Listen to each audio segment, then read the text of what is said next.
When it comes to your health, nothing can be more suspenseful or crucial as waiting for critical health information on your wellness. Each moment can feel like an eternity filled with this crazy mix of anticipation and anxiety. Back in March of 2023, when President Biden signed into law the Covid-19 Origins Act of 2023, I've been waiting for the release of that information so that I can better understand the long-term implications of this virus on my health and the health of those around me. This episode's going to be another #half-truths as we look at the actions and the reactions that brought us to the final response from the Department of National Intelligence. Hi, my name is Kim. I'm a licensed, nationally certified Chinese medical provider and a Taoist practitioner. And this whole series on weird health symptoms, it started with my experience and the experience of my clients, where we just started experiencing all these weird health symptoms. And it started in 2022. Have you been experiencing weird health symptoms lately? Issues that can't be resolved even with proven methods? The reality is the pandemic has changed our immune system, and maybe it's time for a different approach.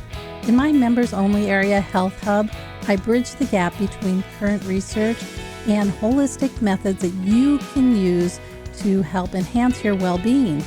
My curated selection of evidence-based research provides actionable solutions to help you repair your body and to address the unique challenges brought on by the pandemic. Your biggest challenge is going to be not accepting these symptoms as just mere signs of aging. Take an active role in your health and join me at Health Hub to reclaim your vitality and discover a path to better health. You can find a link in the upper corner, in the video description below, or at the end of the video.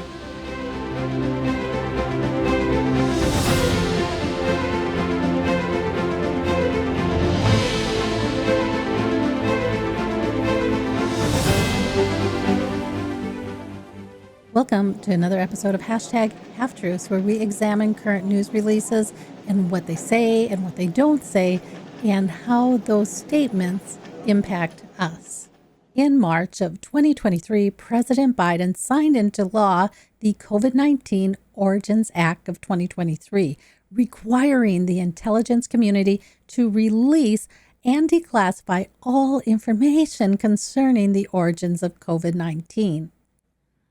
That deadline was June 20th, 2023. That deadline came and went, and on June 23rd, 2023, Friday, the Department of National Intelligence released a 7-page synopsis basically reiterating what was in the original 17-page release in October of 2021. This news agency has reached out to our federal senators asking for more clarification on this June 23rd, 2023 release from the Department of National Intelligence, and has received no comment. Since the start of this pandemic, there has been a systemic censorship of information to the general population, making it difficult for you and I to make reasonable decisions on our health. In September of 2020, The Intercept, which is an independent newspaper, filed a Freedom of Information request with the National Institute of Health. They requested that that agency release all grants that were awarded to the Wuhan Institute of Virology. The National Institute of Health initially denied the request, and The Intercept ended up having to sue to get their request fulfilled.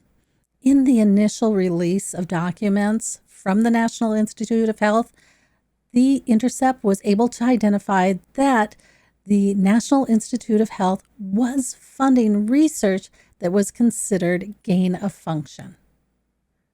Let's go back to the Muddy Waters Senate report, which was their report talking about the origins of COVID. If we go to page 191, we can see what the National Institute of Health's description of gain of function is. The term gain of function describes a type of research that modifies a biological agent so that it confers new or enhanced activity to that agent. So there's a subset of gain of function research that is anticipated to enhance the transmissibility and or virulence of potential pandemic pathogens, which are likely to make them more dangerous to humans. There is a risk with gain of function research, especially when we're doing that special subset to make something more virulent and deadly to you and me. And that was part of the reason why gain of function research was suspended in 2014.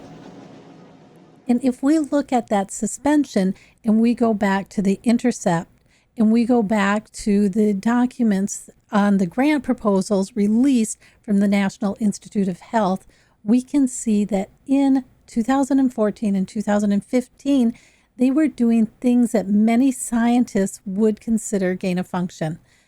Based on internal documents from the National Institute of Health, we can see in 2016, they identified certain research grants with EcoHealth Alliance that may fall under gain of function and should be suspended.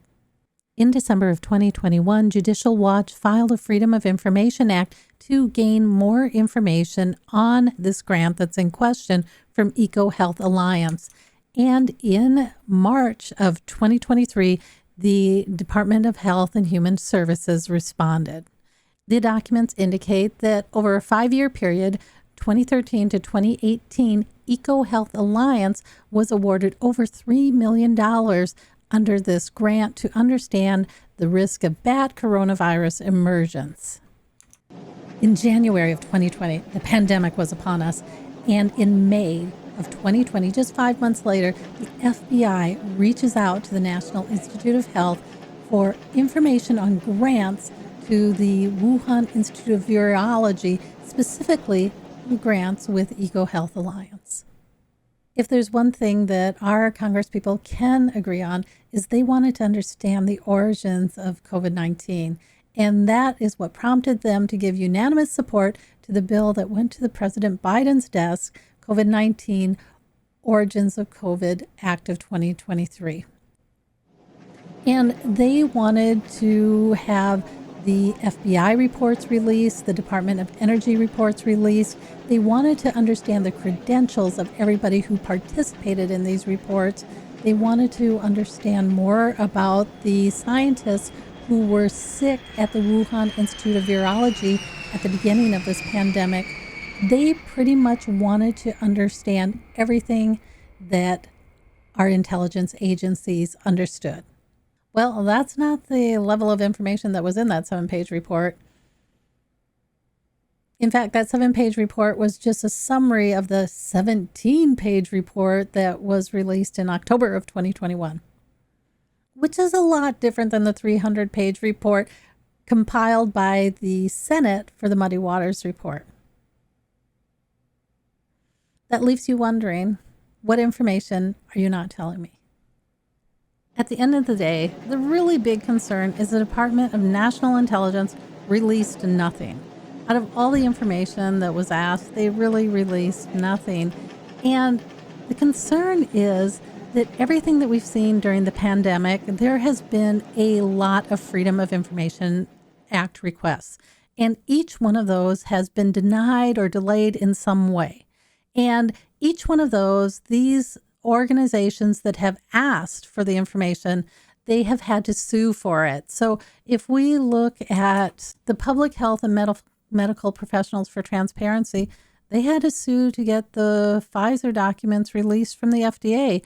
The Intercept and Judiciary Watch, they had to sue to get the NIH to release documents.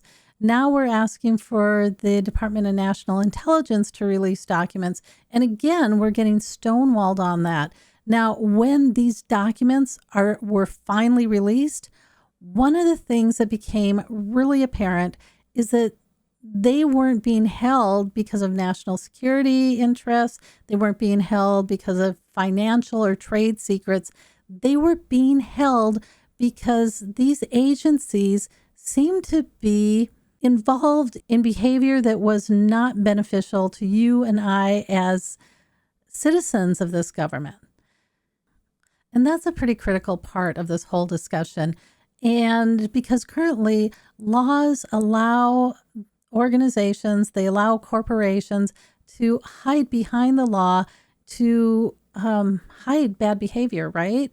So corporate executives are exempt from any legal risk. And so they can do bad behavior.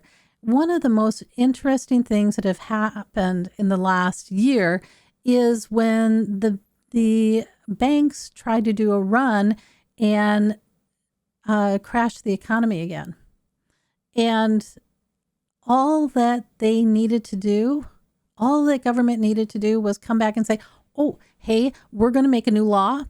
And if we come in and find that you've been reckless with your investments, you as a CEO, we're going to claw back your money, okay? We're going to take your money away from you. And the minute that type of legislation was put on the dockets and put in front of Congress, have you noticed we have not had a problem with our banks since? So there's this attachment to money that seems to be allowing them to continue to do bad behavior. And maybe that's one way that we look at addressing some of these bad players in the market. And then the other thing that comes to mind is we really need to identify what we think is misinformation. You know, the other thing that we need to address is what are the ground rules? You know, what are the ground rules for communicating? And, you know, we could use some ground rules, maybe things like name calling that would just like wipe out most of our senators. Maybe that's not an effective way to communicate, right?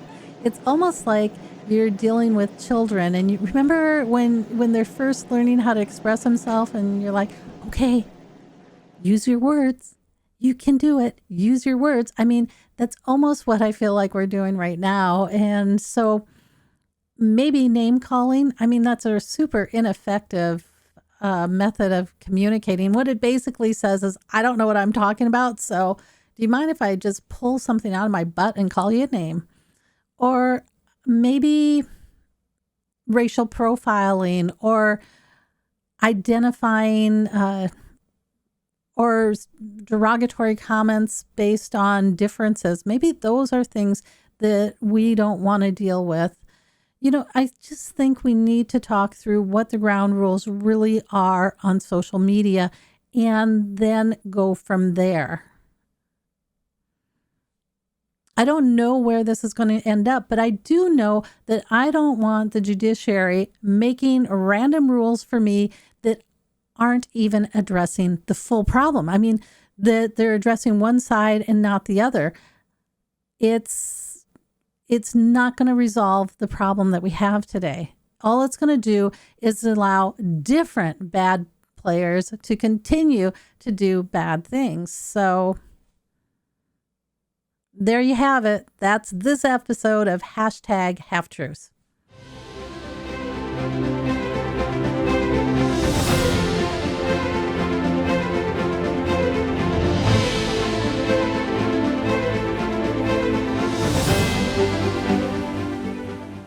Okay, that's it for this episode. Thanks for coming out. And until next time, I will catch you on the other side.